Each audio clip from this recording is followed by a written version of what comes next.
Welcome back to another technical deep dive here in the debug zone.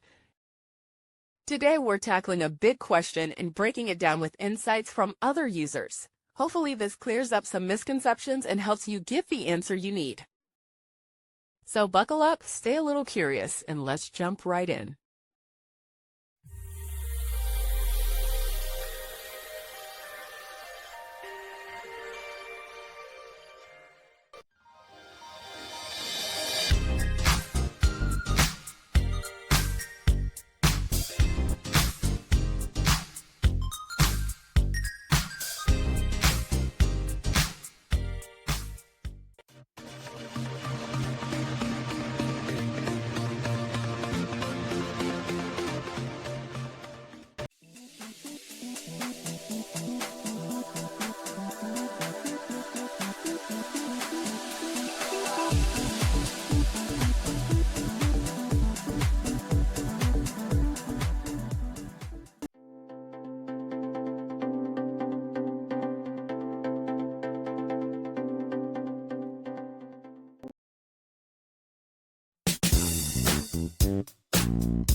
And that's a wrap.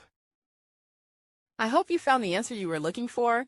If you did, take a second to hit that subscribe button. It really helps out. And let me know in the comments which solution worked best for you. See you next time in the debug zone.